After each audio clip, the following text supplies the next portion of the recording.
All right, behavioral euthanasia. I've talked about it before, but it's been a while, and I hate that it's even coming up again out of my mouth. And I was going to do a live on this later on or make a longer video, but I just didn't want to wait. I had to address it before more people make a stupid mistake. In the past few weeks, I've talked to several people that were either considering putting their dog down because of dangerous behavior or were told to put their dog down because of dangerous behavior. Out of every single person that I spoke to and got all the details, there wasn't a single one that I thought was necessary to do that without a true evaluation from someone that actually knows what they're doing, right? In 28 years, I've recommended 3 dogs be put down. 3. And 1 in recent years, few years back, that I did speak about very candidly. I made a video, but I may go over it again. I'll just talk about a couple of the ones that I dealt with this week. One dog was brought over from another country. Don't know all the background. Definitely wasn't a good background. Wasn't an easy breed, and has 6 human bites on it within a few weeks. So after an in-depth conversation and getting all the details, it's safe to say that every single bite was human error, but the people are smart enough to understand that, so that's a really good thing, right? 100% human error. And big, powerful dog that could do a lot of damage, but one of the things that really, truly leads me to believe that this is not a dangerous dog is none of the bites were bad. From a dog that could do serious harm to a human if they wanted to. Not one of the bites was bad. That tells me a lot, right? Plus, from seeing some of the video of the interactions with the dog, I'm like, you'd have to be crazy to recommend this dog be put down. But here's the thing. When a vet tells you that, just understand vets know nothing about dogs. That's going to ruffle a lot of feathers, right? They know about medical stuff, not training, not behavioral stuff. The other one was a behaviorist, right? Again, they know nothing about dogs. I could tell you what the behaviorist is going to tell you.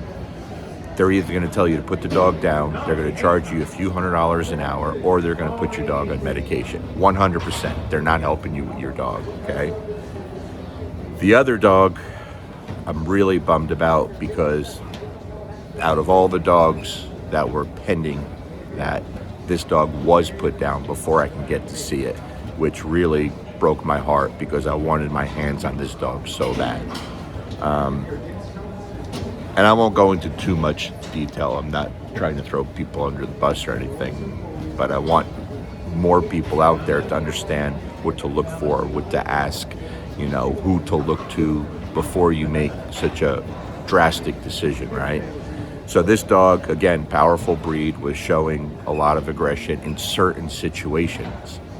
But then in other situations that a dangerous dog would find very difficult, did very, very well, right? Truly dangerous dogs, they usually can't put dogs in situations around a bunch of other dogs and people and it do well, you understand?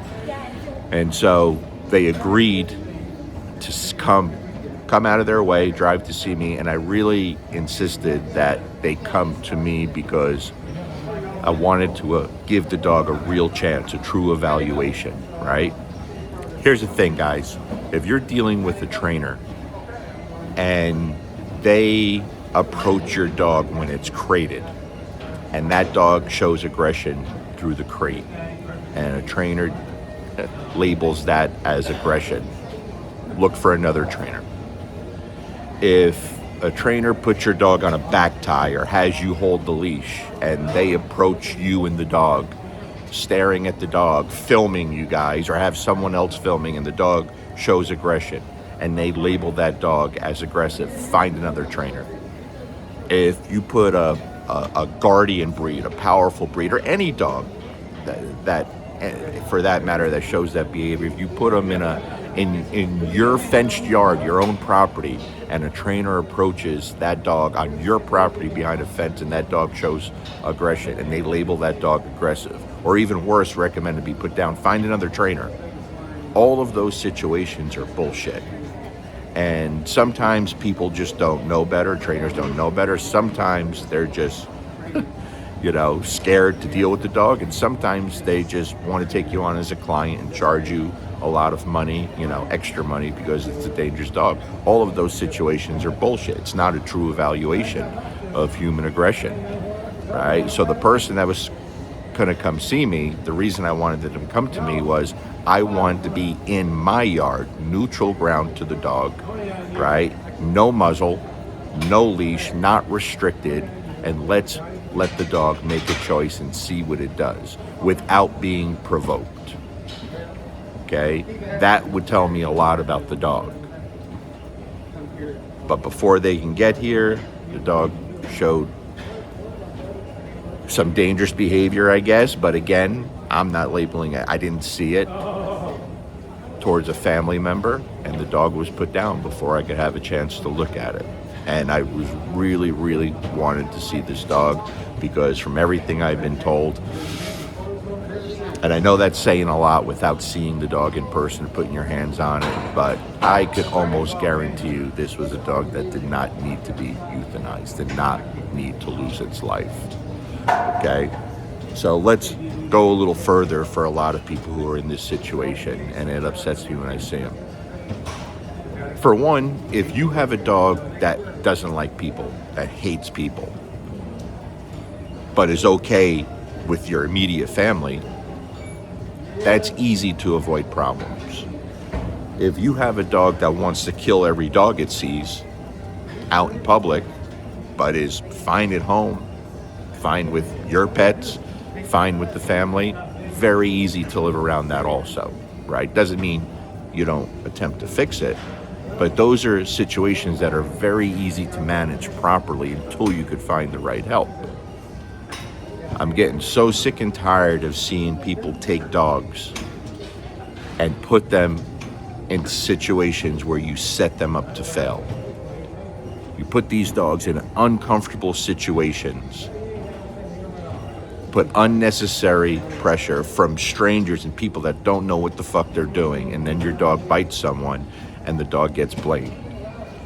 It's not the dog's fault.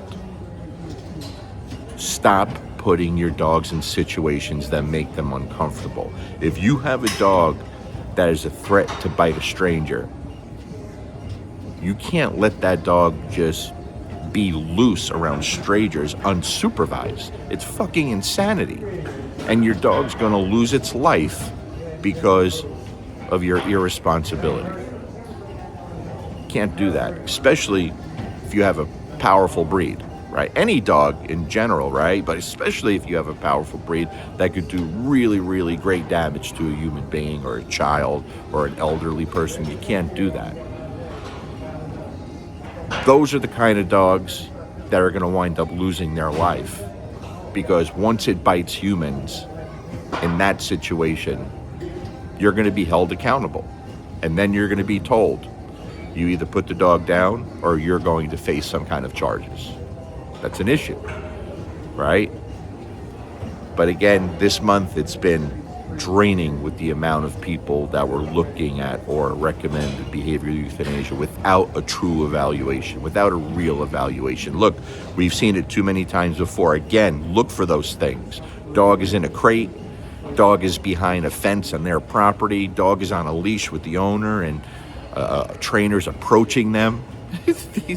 That's not real. That's fake. And if someone is doing that, they either don't know what they're doing or they're trying to pull one over on you. Okay?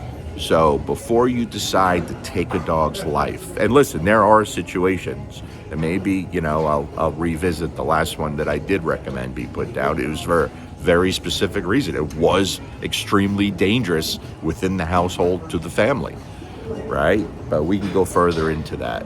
This is already longer than I wanted it to be. But again, if you have a dog that you're considering euthanasia or you've been told to put your dog down because of its dangerous behavior, find someone that truly, truly knows what they're doing. Okay? and ask for an in-person evaluation on neutral ground where your dog can make choices and show you who they really are without being provoked or put in extremely difficult situations. That's just my 2 cents, but it's important to me. And I can go on for a long time about this, but maybe we will discuss this on a longer live or something where we can get input from a lot of people. Okay? Peace.